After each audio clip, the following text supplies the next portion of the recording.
The following program, The Lightning Strike, is sponsored by Mohammed Faheem, and to the extent applicable, their guests. The views and opinions expressed therein do not necessarily reflect those of NewsWeb Radio Company or its management. Get ready to be jolted out of the ordinary and into a world where conversations are charged with intensity and facts. The Lightning Strike Talk Radio with your host, Mohammed Faheem, broadcasting live from the heart of the city on Chicago's Progressive Talk Radio, WCPT 820 AM. Welcome to a radio show that charges through the airwaves with an electricity like no other. Here's your host, Mohammed Faheem.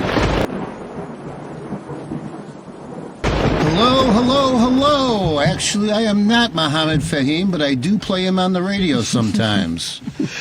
My name is Ken DeLuc, and with me is Marie Newman, former congressman, and John Arena, former alderman. Good morning. Good morning. This is going to be a great show today. I hope everyone had a wonderful 4th of July. We got an action-packed lineup here and what we're going to be talking about. Real quickly, we're looking for interns. If you have any interest in communication or any interest in political science and you would like some great recommendations after being a star intern for us, please give me a call or send me an email, Ken at tlschicago.com. All right, let's get to it. Today we're going to be talking about Biden, given his debate and then given his recent interview with George Stephanopoulos. We're going to be talking about inflation, what it is, why it's happening, who's responsible, and is some of the lies that you've been hearing on the right side of the aisle actually based in reality. We're going to be talking about oil and dollar trading and collusion between the 3 top oil producers. Really important, this is really life-changing potentially for us, is the rogue Supreme Court. Articles of impeachment are now being suggested against 3 of these Supremes by a few of our members of Congress. We'll discuss that. And I feel bad for anyone with the last name Roberts. I mean, we have John Roberts, who's the Chief Justice of the Supreme Court, and then we have Kevin Roberts, who is the head of the Heritage Foundation, who has been promoting the 2025 project. Now, for those, you may have heard in prior shows, we're talking about the 2025 project, and it's getting a lot of press now lately. If you don't want to read the 920 pages that it actually has listed on the internet, if you go to MediaMatters.org, just go to that website right on the front page. It has a very nice, concise rundown of what is on the 2025 project. And later today, we're going to take one of those talking points that they have and go into some greater detail on what they're explaining. And we're going to do this every week up until the election, going over some of the stuff, because it's basically a guide for the extreme right-wing agenda for the next Republican administration. So the segment's called Compared to What? And you have to understand, you may or may not like the fact that our current president was stumbling a little bit in the debate. But to be honest with you, given the alternative, if it was just literally Biden's head under a jar, I would vote for him over what's going on the alternative end of that. And this is really important with this 2025 project to understand where the potential is going if you do not vote in your own best interest. So given all that, let's start this game off. And Biden, what are your guys' thoughts, and what do you think is going forward? And should we be as concerned as a lot of the people with their hair on fire, or do you think that maybe we should see what happens in the next couple of events to see if maybe he gets back on track? Yeah, it's really tricky, and I don't think anyone in this room or most humans on the planet, regardless of how steep they are in policy or politics and how well thought they are, nobody knows, right? Because largely what has happened here is that we had a president who has done a great job. I disagree on a couple points with him. He overall done a great job. I think everybody can agree to that, right? He did indeed have a very bad night. He stumbled a lot. And I think Nancy Pelosi's question was the best, right? Was that an episode, or is that an underlying condition? And she asked that, I think, almost a week ago now. And I think that's the right question is, what is the real issue here? Is it ongoing or is it a temporarily bad night? Everybody's had bad debates. Obama had a bad debate when he came back for a re-election. So did Bush Jr. I've had bad debates, John. Yeah. You know, if we've you've all had debated. You've had a bad debate. Right, it just is. And you've had good ones too. So we are where we are. That said, I think the question is legitimate to ask and to ask others whether it should not happen. It also is good to have a plan B because God forbid something awful happens, right? Or we learn something that's not what we want, right? So. You know, that's a really good point. I mean, worst case scenario. Let's say he gets into office, and let's say all of a sudden there's some precipitous decline in his cognitive abilities. What happens? 25th Amendment kicks in, or he voluntarily resigns, and then we have Kamala Harris, and, well, that's not the worst thing that could happen, is it? Well, the polls are showing it's a good thing that could happen, and that's my point, is that what we have to look at very clearly, and we have some time before the convention, and everybody keeps saying it's a week. Well, it's not a week. We have a little bit of time to look at things. So in the polls right now, all of our benchers, which would be Kamala certainly and would take the lead probably, but you've got everybody from Gretchen Whitmer to J.B. Pritzker, Gavin Newsom, Pete Buttigieg. There's a long list. Mm-hmm. By the way, all of them could do the job. Yeah, they really could. We have an amazing bench right now, so let's not be worried about whether it's Biden or someone else. Let's just make sure that we win this thing, and that's really what I hope the conversation is that. Who can win this right now? Right now, Biden's polling 6 to 8 back in the aggregated median polls, aggregated and median. Kamala actually is polling, in the 3 or 4 range, 2, 3, 4 range. Yeah, she's actually gained 4 points. So, overall, and that's an important point. Thank you, Ken, because since the day after the bad debate to now, she's gained 2 or 3 points. So I think there's appetite for that. Now, I'm not pushing for anything. Again, who am I to say what's right, wrong, or indifferent? What I will say is we should be having the discussion.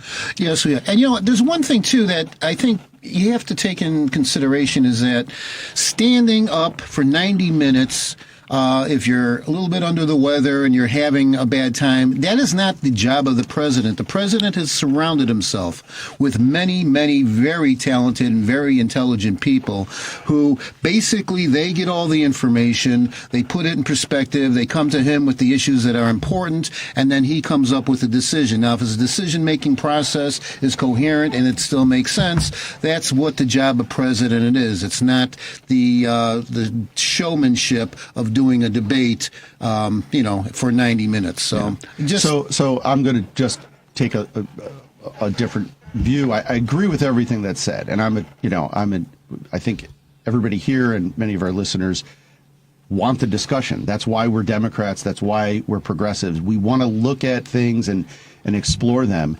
I think the challenge we have is we're in the campaign, and you and I have both done campaigns, and the discussion doesn't work in a campaign. Mm-hmm. Our challenge right now is that they have a blunderbuss of misinformation that set up this narrative that he's cognitively impaired. Mm-hmm. And what he did was the absolute, literally reloaded the gun with high-powered ammunition. Yeah. And then in George Stephanopoulos' interview, these are little things that they pick up.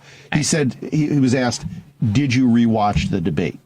And he said, I don't think I have. Right, yeah. Instead of saying, I didn't rewatch it, I've been working up for the American people. The challenge is when those things happen, this is what the right is really good at. They don't care about a discussion. Mm-hmm. They've never been about the discussion because everything is a lie that's manufactured to just win an election and get power. Yeah. So the challenge is we're having a discussion that is feeding the narrative because we're having the discussion. Yeah. How do you run a campaign that is we're really close? I mean, we have 5 months, and this narrative won't go away if we keep feeding the narrative. So I agree. Ken said, I don't care what his cognitive ability is right now because compared to what? Compared to Project 2025 and the Roberts, twins running the Supreme Court and a project that would replace him with a guy that doesn't have any plan. But, it's not like Trump was on the other side of the mic having a conversation about what he would do from a salient point of view. He lied about literally everything. It goes anywhere from 26 to 52 times, depending on how you define a lie. No, I mean, that's crazy. Yeah. I mean, when he used his name and himself in the third person. If one of our candidates lied once, you would not hear the end of it for weeks. Yeah. But that's the challenge right now is where are we going to go with this? If we spend the next couple of weeks having this discussion, and if you watch CNN or MSNBC, that's what they're doing. Yeah. And it drives me nuts that they're not part of the campaign. So that's the media, and it is what it is. But the problem with Democrats, and there was a list of some congressmen, Mike Quigley included. There's 5 that have put statements out. Who are now feeding this narrative. And it's like, guys, rally around your guy. Yeah. I'm sorry, but at this point, it is existential. And I just differ a little bit, John. So I would say, yes, let's figure it out and land, like right the hell now. Yep. So I'm all about that landing. It may not be the perfect answer that we have, right? But we do need to land. Now, interesting to note, of those 5 members of Congress, 2 are progressive, 2 are centrist, and 1 is conservative. So there's parts of the whole party that are asking him to step aside. Now, I know that the leader of in the House, the minority leader, Hakeem Jeffries, is having a large meeting today with leadership to find out, how everyone's really feeling. So tomorrow will be a very interesting day to learn what happens. So let me ask you a question. You've been in some of those rooms. He's the head of our party. Right. He has said categorically he's not going to step down. Yeah. So, I mean, at what point do we accept what he's saying? And, I mean, he said it in the Stephanopoulos interview, and he rejected the hypotheticals about what if Nancy Pelosi comes, what if everybody comes to you and says this? Like, again, that's the challenge. Is like, these are all hypotheticals and what if, but he said it. I agree. It's like election night, too soon to call. Yeah. There's going to be a lot of events that he's going to be speaking with. I believe one in Pennsylvania is coming up and a few others that are coming up in short order. And I think that's going to really define the narrative on where this whole thing is going. We have to see, was this a one-off or is this something that we definitely have to be concerned and try to figure out a viable plan B? Yeah. I do think it has to come to an end soon. The discussion and the debate has to come to an end soon. And God knows I am not a follower by nature, so this is not the place I come from. We just have to land. But I just feel like we're in this moment where, we have to move on, and we have to do it quickly. To answer your question, you are right. It is finally up to him. It really is. It is. Now, I also believe he's a great human being and puts the country first every day, every minute of every day. So if he is somehow convinced that that is the right thing to do, he will step down. Yeah, I believe that I don't see that. I don't see that right this second, but everything happens in politics in a day. And folks, on the contrary, again, we've been talking about this compared to what? This is very important. Oh, by the way, we've been talking so much, I haven't given out the phone number. If by chance you'd like to share in this conversation, our phone number is 773-763-9278. And by the way, folks, we invite people from all ends of the aisle, as long as what you talk about is based in fact and is not just something that's a bold out lie or made up or a talking point that can't be verified. If you're going to be truthful, we'll take whatever opinion you have and have an honest discussion on that. Okay, so we're starting to get a couple callers in right now. Let's see. Ron from Michigan. He's one of our favorite frequent call-in hosts. How are you doing, Ron? Hello? Hey, Ron, you're on. Hi. I don't think people understand the gravity of the situation. Okay, I came out before Tom Hartman. I'll start there. So I'm going to take the heat off Tom Hartman. There's a guy named Tom Hartman. He came out against saying Joe Biden should resign. And I said that earlier on Tory Ryder's show that morning on Friday before he went on vacation. If we lose this election, there's going to be no more elections. You think he's joking about show trials? The first person he's going to put on a show trial is President Obama, if he's still in the country. We have to go throughout all the norms, the line of succession. If Joe Biden decides to leave, or if we decide, the Democratic organization decides he has to leave, We cannot go through the norms. Yes, Kamala Harris is supposed to be next, but it has to be kind of like thrown open. But we have to go with the most powerful candidate we have. We cannot wait for the next election. Hopefully, maybe she'll run. And that person has got to be President Obama's wife, Michelle Obama. She will carry. Yeah, you mentioned that last time, and I agree. In polling, she would crush it, but unfortunately, she's not of the same mindset that you are. Well, you know what? She's rich. Her and her husband, her family can get out of this country if they lose. But it's President Obama who pissed off Trump at that roast. And I said to myself, when he was doing that, I said, what are you doing?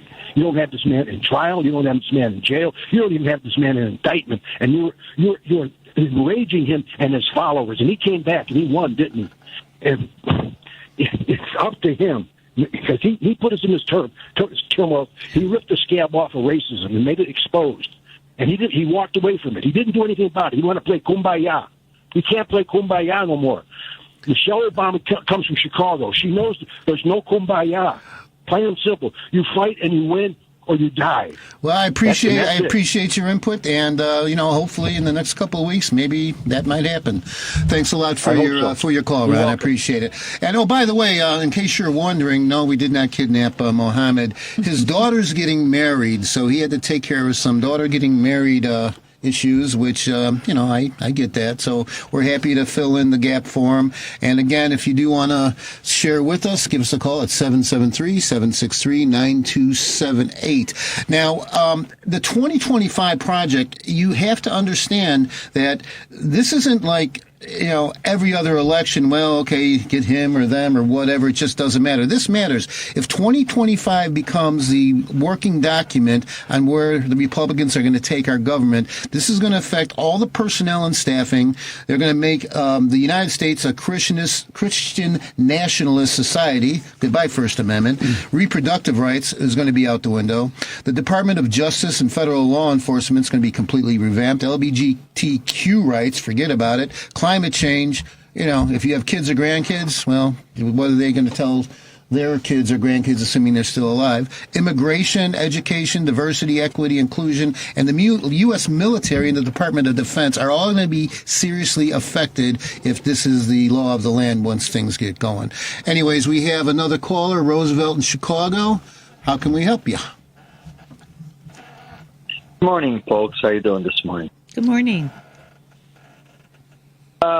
You know what? This is just me. Everybody talks about the polls, but the polls have been wrong. Remember that red wave that was supposed to come? Remember how they were posting that they were going to get, that us Democrats were going to get whipping and all that? It never happened, did it? Nope. Yeah. Remember when Hillary? I'd say what? Yeah. What were her chances? 99.9% that she was going to win? Mm-hmm. The polls said that she was going to beat Trump by a lot of points. They were wrong, too. Mm-hmm. Now, here's a rhetorical to you guys. How reliable are these polls? And to be specific, after this debate, how much ground did Trump gain? I didn't hear anything about going 5 points above. You would have thought that the polls would have said, well, now he's beating him by 10 points. Yeah, you got a good point there. Right after that debate, I was very interested. There was some people, they had some independent on-the-fence voters, and they questioned them on what they thought. And basically, it was like, Trump, no way. It's not going to happen. And then for Biden, it was, oh, no, because of his poor performance. Yeah. But, Trump didn't help himself at all. When you're lying, and people understand that, you're lying 30 to 50 times, it's obvious. So, no, he didn't do himself any good in that, for Kennedy sure. and the worm in his brain got a bump from that thing. Yeah, exactly. But really, not of two guys on the stage. I mean, that's the challenge. It's like, where are the independents? And I think I saw some of those interviews, and it was kind of a wash where, people are worried, but they're not flooding towards Trump because of who he is. Yeah. I think the polls, to his point, let me just say this, to the polls, I mean, these aggregated polls are really a problem. They don't reflect how we elect people. So to aggregate them, it comes from the states. It comes from, you have to win 270 electoral college votes. That's how you win elections. And aggregated polls don't reflect that.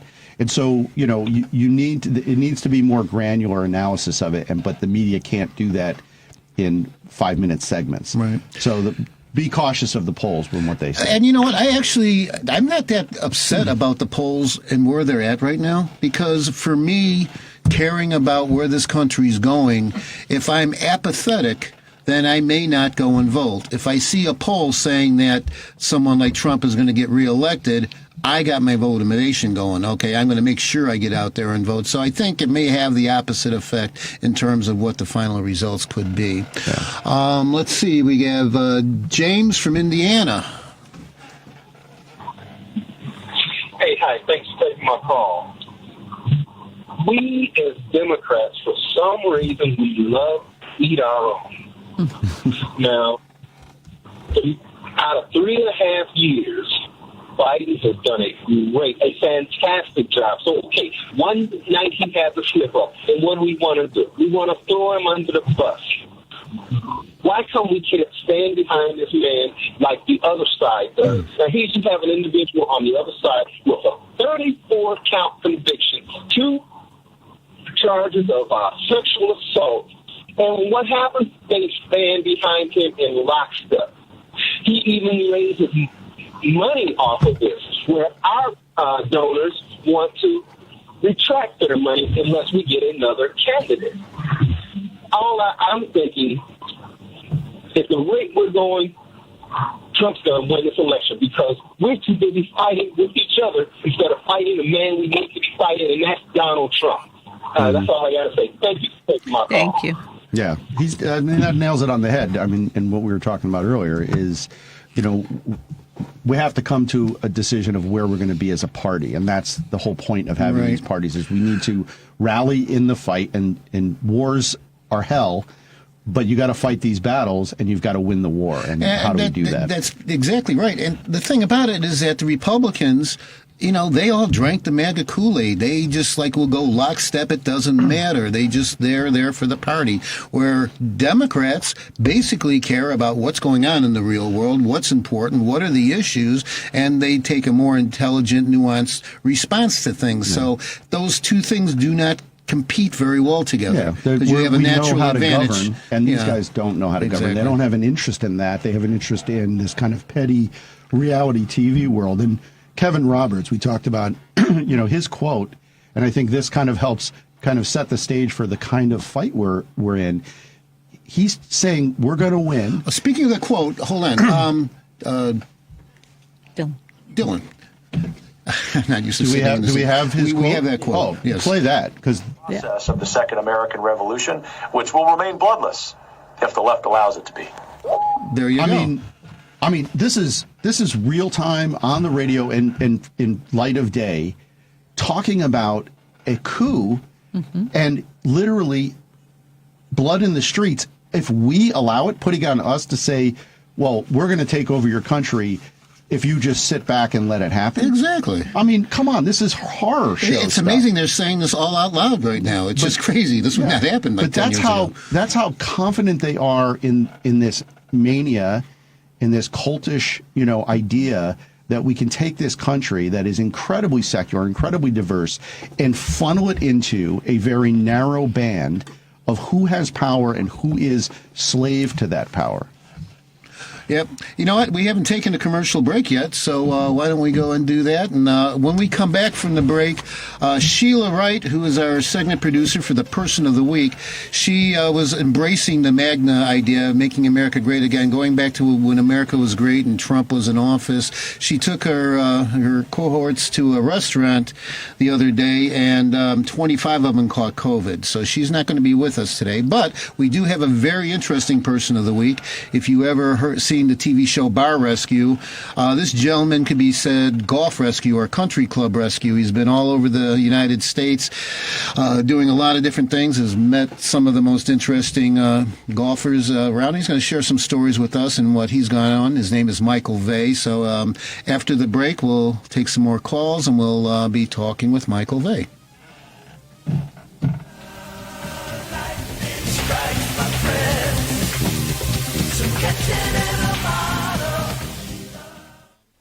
Did you know there's an Illinois mandate that states by 2025, ComEd has to have 25% of the energy they deliver come from a green source? Because of this, plus the fees and taxes you've already paid on this program, if you qualify, you can get solar on your home at no out-of-pocket cost. This can mean an average savings on your electric bill of maybe 30 to 50%. More importantly, it would eliminate the uncertainty of ComEd raising your rates by whoever knows how much each year. Some people have noticed a 41% increase on their bill this spring, and ComEd has been asking for another 80% increase over the next 4 years. If your average bill is $200 a month now, maybe it could be reduced to $100 a month. Now, 5 years, would you rather pay $115 or possibly $400 to $500?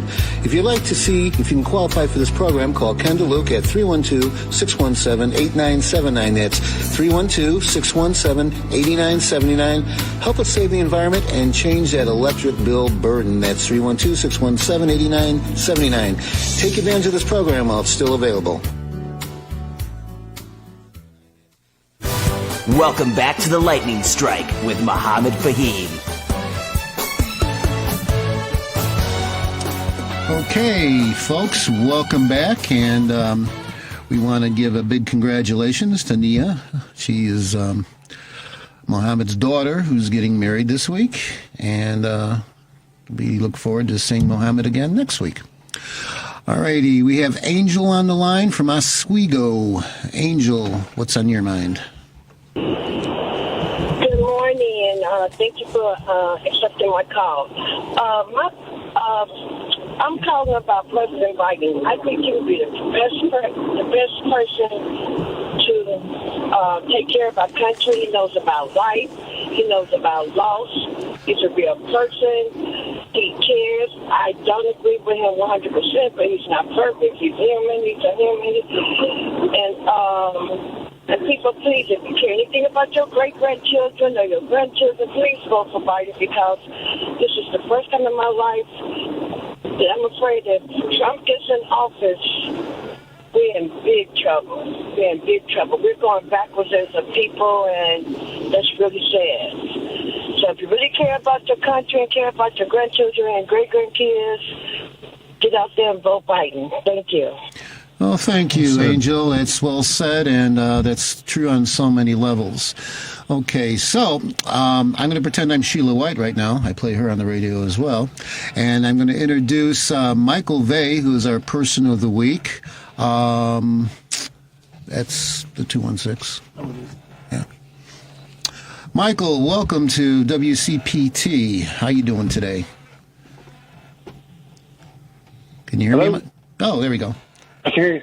Okay, Mike, how's it going? Michael Vay is, as I mentioned, he is the golf whisperer. He takes golf courses that, and I know this from personal experience because the closest golf course to my house was really good when I first moved in the area, kind of got a little bit downhill, and now it's amazing. They've done a wonderful job with the restaurant. The greens are great. The club is great. So it's Green Garden Country Club in Frankfort, Illinois, and I'm sure Mike can explain a little bit more about what's going on there. So, Mike, share with us what you've done there, and then if you can, maybe share some interesting stories in your experience. Okay, Ken. Well, I met Ken through a kind of like a one-time thing. Ken came in, we were sitting there talking and got to know each other, and so I come in June of 22.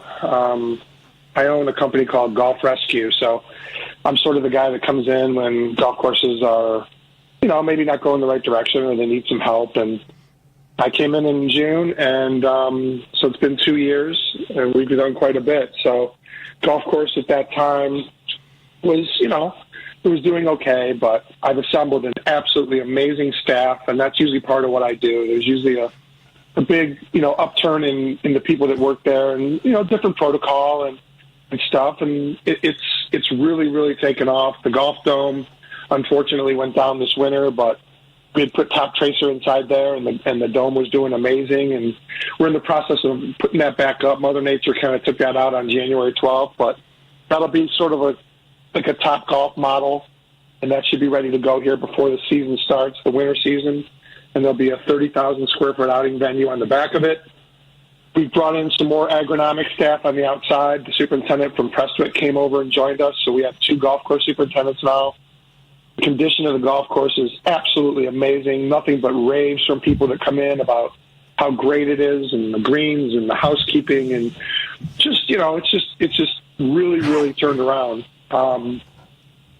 We created some partnerships with. Go ahead. No, I was going to ask you, do you have any interesting events coming up here shortly? Yeah, we do. So we've done some in-house events. We have Raining Threes, which we've done a couple times, which we turn every hole into a par 3. We have one of those coming up in early October, and we also have a 2-person 3-club scramble coming up August 17th, which is we share 3 clubs, and it's a 2-person 9-hole scramble on our links course. There's food and prizes and stuff. It'll just be a good time, and make you think a little bit about what 3 clubs to use, considering the 2 people have to share them. So a righty and a lefty might not want to play together. There you go. You told me some very interesting stories of some, major celebrities, that they were funny as heck. Could you share some of your personal experience and what you've done, throughout the country? Sure. Yeah. So, part of my background was I was in business with a guy named Dusty Murdoch. So Dusty, who's a very dear friend still, was the head tour official on the PGA Tour for 12 years. And he ran the golf division for IMG. So in the 70s and 80s, he managed Ben Crenshaw, Arnold Palmer, Lee Trevino. I mean, all these guys were his clients in the 70s and 80s. So let me think. So one year we were at Augusta for the practice round, and which is on Tuesday. And a kind of a cool tradition. I don't know, a lot of people maybe not know about this. You may, but on Tuesday, on the 16th hole, which the little par 3 right there at the end with the lake in front of it, they stick a wooden box right by the lake. And everybody that's playing in the event, who's in the practice round, walks up and throws $50 in that box. Then you take a golf ball and you skip it across the lake. It has to hit the water. And then they put a pin shot in like you would see in an outing, and whoever's closest wins all the money. That's fun. So I'm playing, we're following Ben Crenshaw. We're actually inside the ropes talking to Ben. Tom Weiskopf was in our group too, but may he rest in peace. And John Daly and Mark Lai are in front of us. So we're kind of yucking it up with Daly on the tees and laughing, kind of a character. So John skips it across the lake. It's 4-iron, skips it across the lake. It's only like 120 yards, and it goes in the hole. Wow. So at this time, everybody's jumping up and down and screaming. And at this time, John had just gotten involved in the Hooters organization, and they were backing him. So this is early 2000s. So he invites everybody to come to this bar that's adjacent to where he has this trailer set up for Hooters. And we all go there that evening and hang out. And Dusty and I left about 11 o'clock because the par 3 event was the next day. And Ben and Mark and Tom Weiskopf stayed. So the funny part is the next morning, those guys are standing on the tee. I'm waiting to do the par 3 event. And they look like, like they're completely hungover. They're sipping on coffee. And here comes John Daly, 2 liter of Diet Coke, bag of Lay's potato chips, like nothing affected them in the free world. They were like, we will never go out with them again. But here's even a better part. So that's 2002. In 2021, I'm playing at Firestone Country Club. I'm from Ohio, in the Bridgestone Pro-Am for the senior tour. I'm on the second hole. I duck hook a ball from number 3 over into number 2 fairway. It hits John Daly's golf cart. I'm walking over there with my caddy to hit the shot, and I'm like, any idea how far it is from here? And he remembered me. He goes, hey, you're the guy that was there when I holed out at 16 at Augusta. He remembered me from 20 years ago. Wow. Great. I mean, what an awesome guy. And I couldn't believe he remembered me because obviously I look different as well. But, yeah. I mean, you can't mistake John Daly. But yeah, so stuff's great. The golf course is awesome. And great. We put a restaurant in, a Four Seasons restaurant, so that's going well too. So, yeah, so Mike, if somebody wants to come to your establishment, where is it and how do they get in touch? It's 9511 Moni Manhattan Road. So we're right off of 57 and off of 80 there. If you go to greengardencountryclub.com, there's a link there for the golf course. There's a link for the Four Seasons Grill, the menus, all that stuff's there. Yeah, come on and check it out. It's a great place. There's 45 golf holes, so there's always a place to put people. Yeah, come and check it out. It's awesome. Well, thanks a lot. I really appreciate you sharing all that with us, and best of luck going forward. Thanks, guys. Okay, take care, John. Or Mike. I'm sorry, Mike. What did I say, John? I'm looking at John and talking to you. Okay. Okay, let's get back on track here. We wanted to talk about inflation and why it's happening, who's responsible. Marie, you have some good background on this. Yeah. Lately there's been a lot of talk about gas prices. And interestingly, and I think anybody understands the nature of gas, it runs our economy quite literally.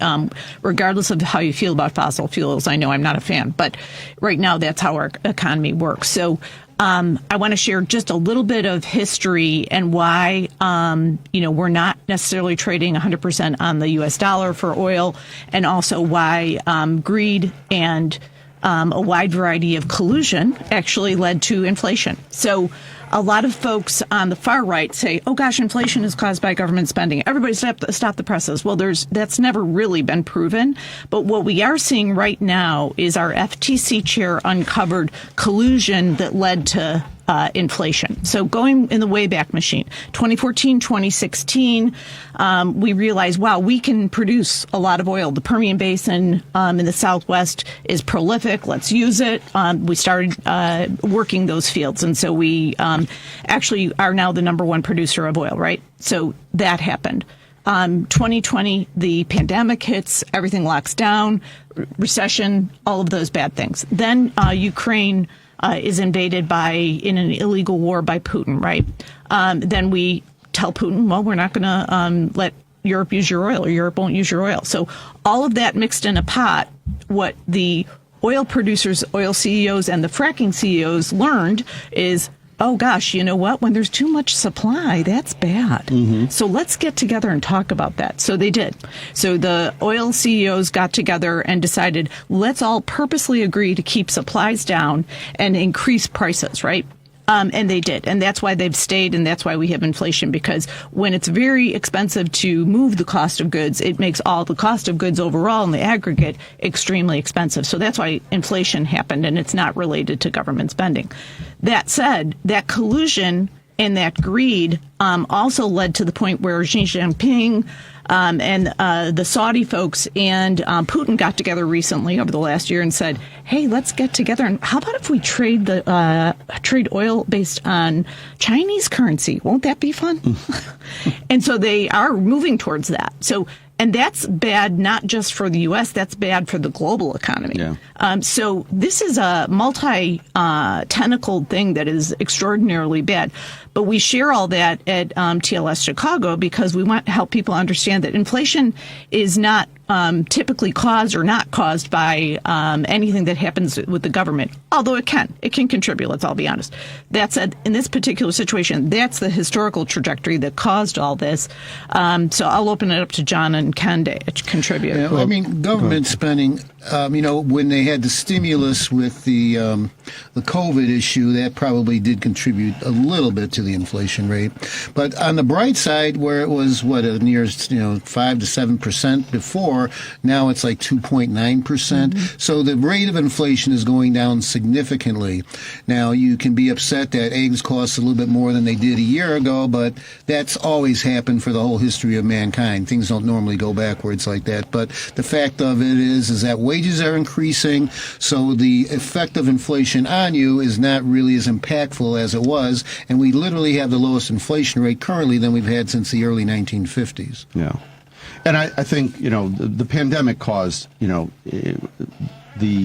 the subsidies that were given out were used to pay rent. It was a lot of basic stuff, not so much the consumables, because the consumables weren't there because the supply chain was crashed, sure. Right? They're not being produced, which, is a supply and demand equation, not a government dollars. I think it's important to talk about why we even know about this, and it's because we have government. We have Lena Khan, who there was a merger proposed. It was Chevron and Pioneer, which is this kind of fracking conglomerate, it's right? More fracking than you. And they wanted to merge, and it was because they were looking at the merger, and that started leading them to some conversations that they were seeing in communications. They were able to subpoena personal communications from the CEO of Pioneer, and this is where they were talking openly about this collusion. Yeah. And that's what led to it. So, as we talk about what is Project 2025 and bringing it to this bigger conversation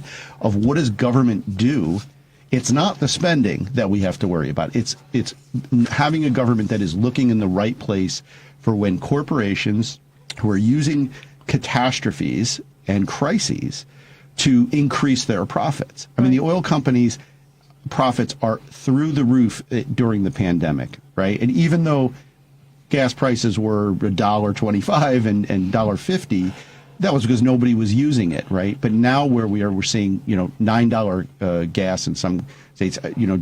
Just buying gas recently, it's around $4 to $5 in Chicago. Yeah.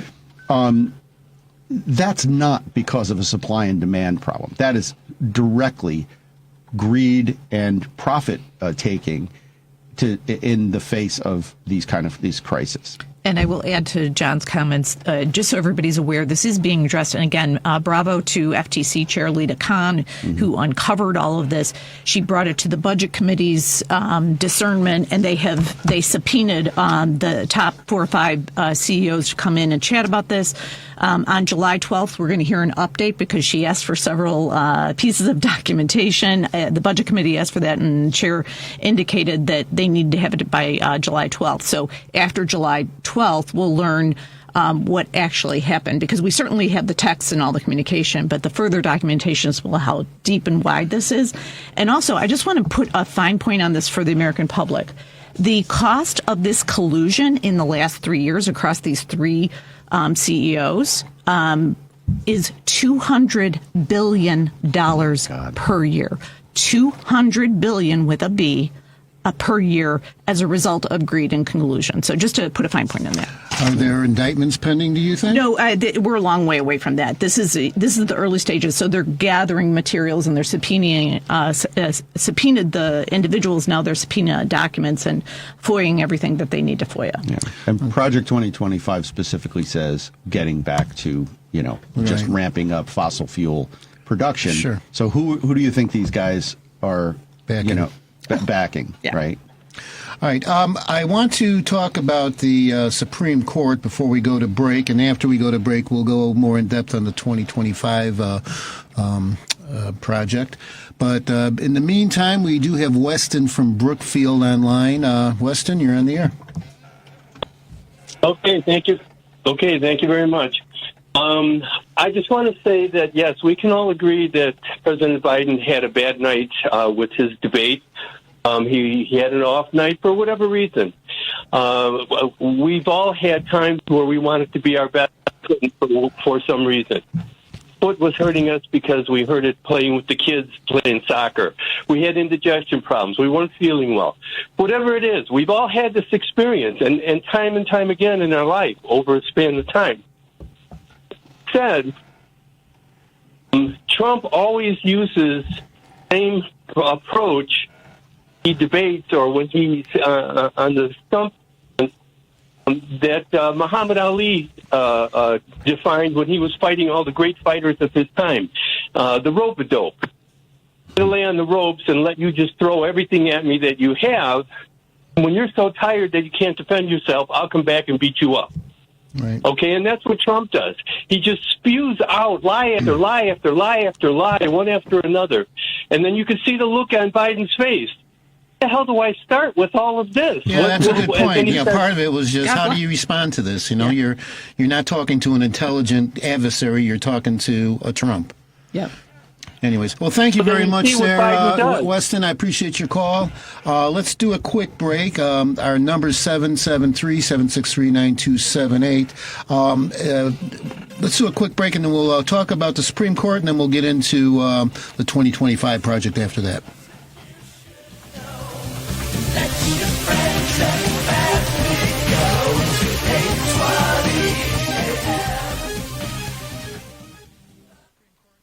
Did you know there's an Illinois mandate that states by 2025, ComEd has to have 25% of the energy they deliver come from a green source? Because of this, plus the fees and taxes you've already paid on this program, if you qualify, you can get solar on your home at no out-of-pocket cost. This can mean an average savings on your electric bill of maybe 30 to 50%. More importantly, it would eliminate the uncertainty of ComEd raising your rates by whoever knows how much each year. Some people have noticed a 41% increase on their bill this spring, and ComEd has been asking for another 80% increase over the next 4 years. years. If your average bill is $200 a month now, maybe it could be reduced to $100 a month. Now, 5 years, would you rather pay $115 or possibly $400 to $500? If you'd like to see if you can qualify for this program, call Ken DeLuc at 312-617-8979. That's 312-617-8979. Help us save the environment and change that electric bill burden. That's 312-617-8979. Take advantage of this program while it's still available. Welcome back to the Lightning Strike with Mohammed Faheem.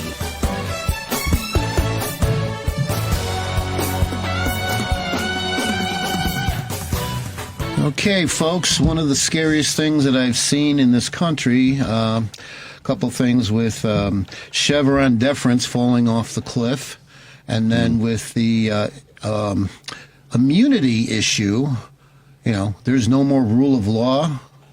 Help me, guys. What do we do? One of the things, the core question on this, we had 6 Supreme Court justices make a decision that I cannot find any basis in law. How is this possible? Like, they're making up doctrine that simply does not exist. Even, the Federalist Papers, you go back to, these are supposed to be constitutionalists and originalists. Mm-hmm. And you go back to those documents, and this is exactly the opposite to those principles of we were worried about a king when they were writing this document, the Constitution. Mm-hmm. We declared independence against the king who was making decisions based on his divine, ruminations. And here we are having 6 people make a decision that has no basis in law. And how does that become doctrine then because of who they are? I mean, I'd say on one hand, they have thrown out by their actions, overturning Roe, and many other precedents like the Chevron doctrine, which they all testified in front of the Senate and said, we believe in precedent, stare decisis. They said it over and over. There's super clips everywhere of this. And here they are overturning all precedent. So then this can't be precedent. Are we just in a place where law is now whoever happens to be sitting in the chair, and it doesn't have to be based in constitutional law? I think, how do we go from a pragmatic perspective? I think because they're conservatives, they thought they thread the needle and they were really fancy and cute. And they did not thread the needle because once you open it up for, he has immunity, you can make any case, any official act, because we have never in our country's history, 248 years, identify what is a campaign act and what is an official act at any level, by the way. Nowhere is it a rule. Mm-hmm. Yeah. So they can say anything is an official act, right? So we're in very scary territory. Now the lower courts, right? Yeah. They've said, the lower courts will figure all these minor details out. Yeah. But based on what they did, Nixon didn't break the law. That's right. That's right. But then on the other side, Biden can call in SEAL Team 6. Yeah. Well, but that's not going to happen. Yeah, I mean, we're good people, and we're not going to do that. So it is a huge problem. The question is, how is this? I mean, we're going to get to, I think AOC is talking about articles of impeachment, and clearly, even before this decision, at least Alito, Gorsuch, and Thomas have. They did a ruling that said, gratuities are cool. Just post-date the check. Yeah. Right? So they're already violating ethical standards. And now they're saying, we are kings. We are individual kings in robes. Well, speaking of the Supreme Court, and this is even more scary, if Trump does get reelected, now listen to this, everyone. If he does get reelected, his plan is to increase the Supreme Court by 5 more justices. Okay? And we're talking like guys in their 40s that will affect you, your kids, your grandkids, and maybe your great-grandkids. It'll go on for generations. So this is literally the most important election in your lifetime. You really need to take this seriously. And they'll all join the Kavanaugh beer drinking club. There you go. With Squeegee or whatever. What was his buddy? Screech. Screech. It's like a sitcom in there. I know, right. Whatever. All right, so before we run out of time here, let's go to the 2025 project. Okay, basically I listed off all the ways in which it's going to affect everybody's life. We're going to take one of those today and just talk about it. We put all the talking points in a jar and pulled out LGBTQ rights. Okay, So let's talk about that. And I'll explain just in a quick nutshell of what they want to do, and then you guys tell me maybe what we have done on the other side of the aisle and maybe what we have planned to do on the other side of the aisle, so you can do a compared to what. And that's the name of the segment. Okay. So basically, if they adopt this agenda, Project 2025 calls for the next Secretary of the Health and Human Services to immediately put an end to the department's foray into woke transition activism, as they call it, which includes removing terms related to gender, sexuality, identity, and every federal rule, agency, regulation, contract, grant, regulation, and piece of legislation that exists.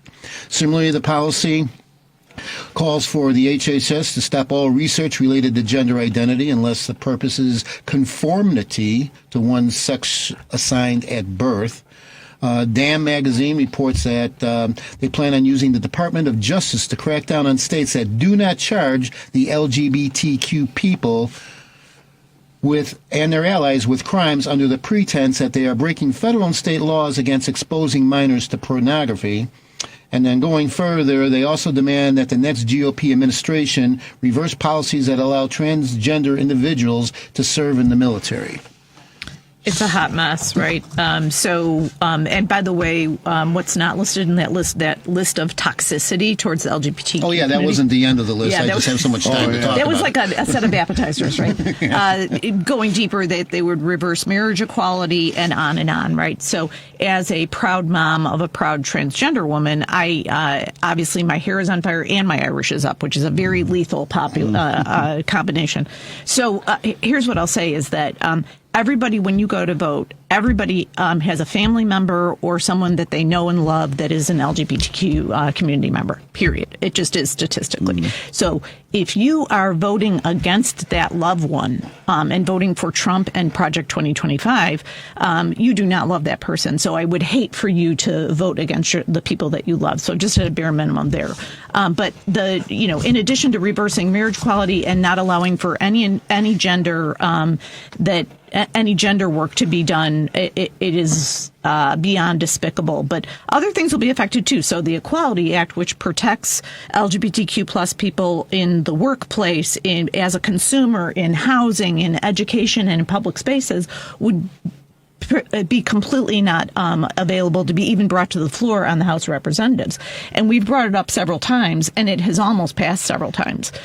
To that end, that will completely go away and never make it to the floor. So we're in very, very dark times here for what clearly is about 10% of our population. So I worry that if people don't understand the dramatic effects of Project 2025, they won't vote popularly. Just to be clear, all LGBTQ rights go away if you vote for Trump and Project 2025.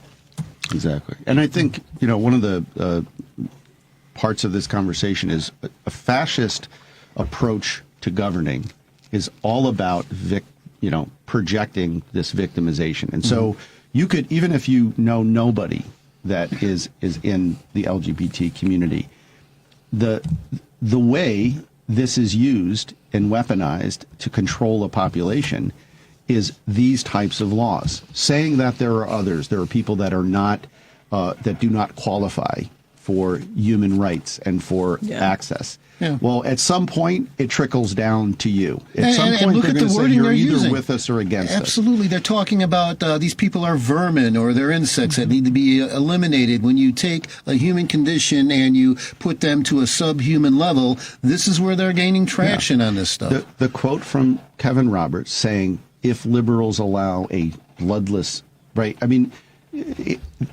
this is a very specific, population. But they're also telecasting broadly that, well, if you're liberal, if you're not following the dear leader, then you are outside the circle of protection from government. So, this is the tip of that iceberg, right? They can do it because it's a clearly defined population, but they will expand that, and that's what we've seen from 1930s Germany to current Putin's running of the country there. It's they define you, and then they define how government attacks you. Okay, folks. Well, we ran out of time today. It goes so quickly. Thank you for listening to WCPT, The Lightning Strike. We need interns. Give me an email at ken@tlschicago.com if you're interested. And congratulations to Nui and Mohammed for their weddings. We look forward to seeing you next week. And thanks to John and Marie, of course. Thanks, you. Ken. Have a good day.